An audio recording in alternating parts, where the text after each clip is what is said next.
This is MJ. I'm an author, I'm an artist, I'm an analyzer. Find all my work at mjmunoz.com. Welcome to Fully Operational, my Star Wars analysis show. Visit mjmunoz.com/FO for notes and links, and don't forget to subscribe. Like, share, and comment to help me grow. So, I finished listening to, just a few minutes ago, Claudia Gray's young adult novel called Into the Dark. Star Wars The High Republic Into the Dark. And I have to say, I didn't like it that much. I have been a fan of every Claudia Gray Star Wars book I have read, listened to, whatever. She's got 2 with Leia, Lost Stars, 1 with Obi-Wan, and Qui-Gon, Master and Apprentice is the name of that one. And I've really liked all of her books. Now, all of her books have happened to, with the exception of Lost Stars, featured heavily characters I have a lot of affection for. And I really enjoyed her perspective on Leia. I enjoyed the view into Obi-Wan and Qui-Gon.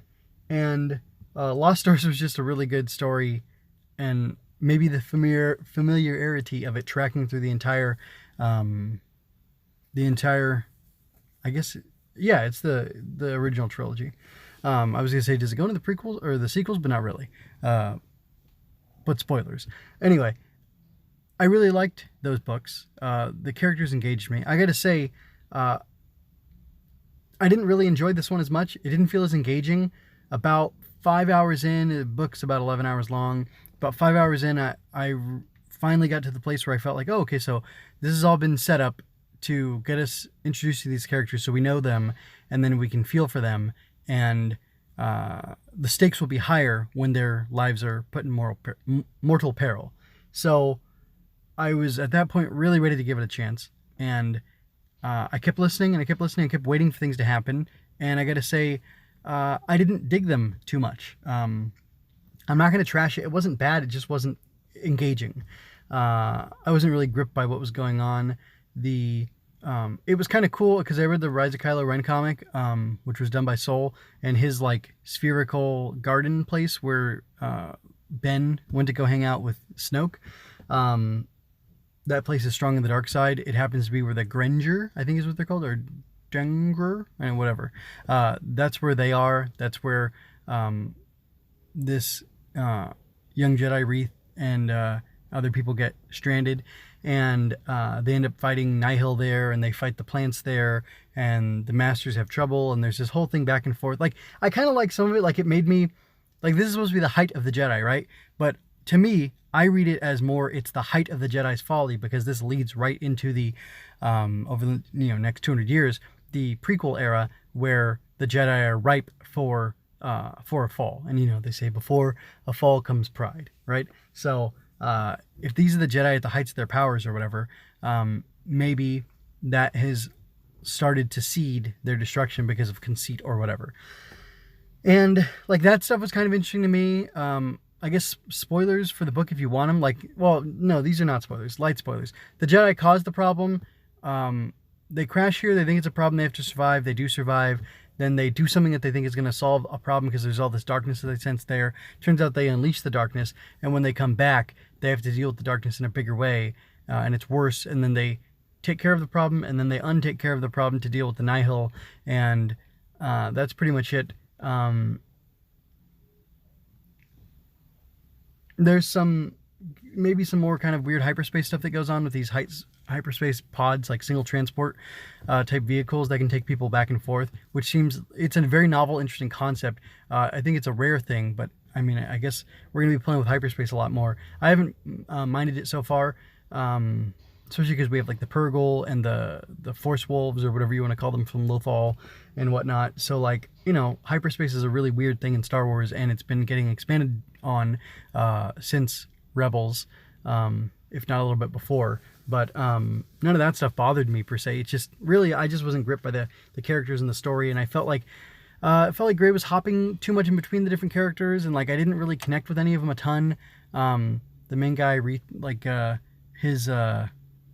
I like that he's like doesn't want adventure. He's like kind of like Bilbo at the beginning of The Hobbit, where he doesn't want adventure, he just wants peace or whatever, and this guy's content to be in the archives, and like that's interesting because despite that, he like has a drive to excel in everything that he does because he's there, so he should excel.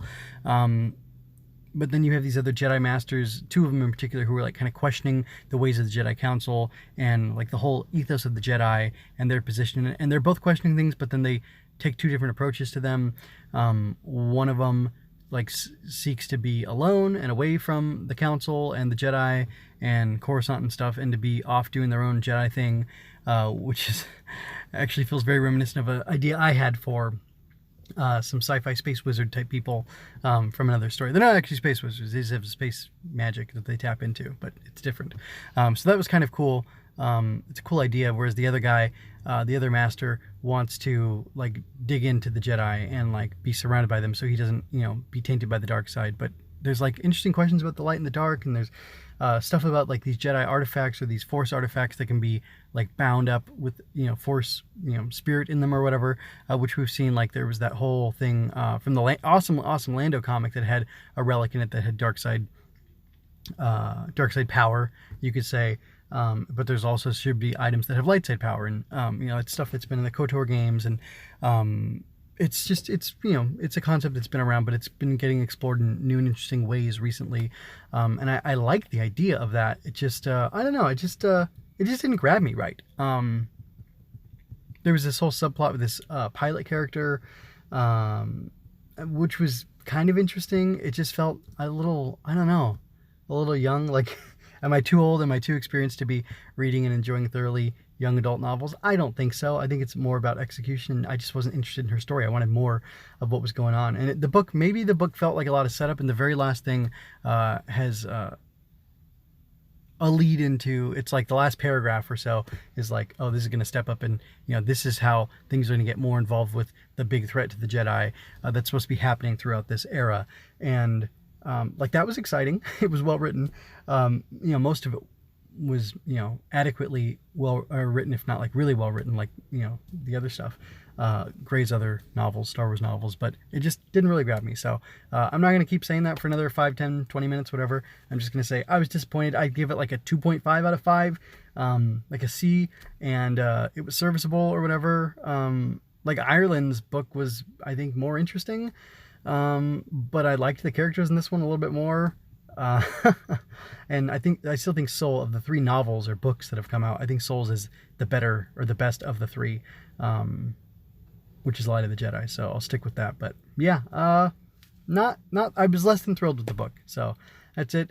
Try it at your own risk. Your mileage may vary. If you read it and you think it's great, I'd love you to tell me why, and you know, who hooked you and whatnot, because nobody really did. Although I did like the stoner hippie pilot guy. He was pretty cool. Oh, and then like, I didn't like the joke with their co-pilot, the Rock, Geode. It just all fell flat for me, and it felt like it was a joke, and it was supposed to be a joke, and at one point it's called a joke because Geode doesn't talk in the same way that everybody else talks, even though he can communicate and replicate and things like that. And it was kind of a cool moment when he did a big heroic thing at the end, but it's like, I don't know, it just doesn't make sense to me. And maybe it's not supposed to make sense, but I don't like that kind of humor, really. I'm not a Dadaist, so, and it felt kind of Dada, you could say. Anyway, that's it. I'm gonna get out of here. I did make a Nihil inspired design that you can get on a shirt, a mug, a sticker, whatever you want. It says "Ride the Storm," and it's blue and white and black. Lightning bolt strikes, 3 stripes right next together, and I think it's pretty cool. You might enjoy it. Nihil are in this book. They play an interesting role, but we didn't get too much into them, so it's more peripheral. You got more of them in Soul's book, and I wonder if Rising Storm, which is what I think it's called, the next one will have more of their perspective, and if every other book's going to give like more of an outside perspective on them, and they'll have like books that have Nihil as, you know, co or you know, anti-protagonists to the heroes of the Republic.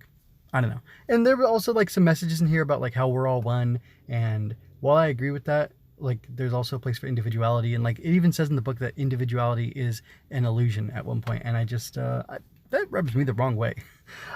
Despite, you know, the things I say, or you know, I acknowledge in my faith, and you know, talk about me abiding in so and so and so and so abiding in me, and like a oneness that everything roots back to. Like, even at that point, we're still all individuals, and like, that's why we're special. And that's why, you know, human life is worthwhile, because individuals are individuals, you know, in the eye of the Almighty, of the Creator, whatever.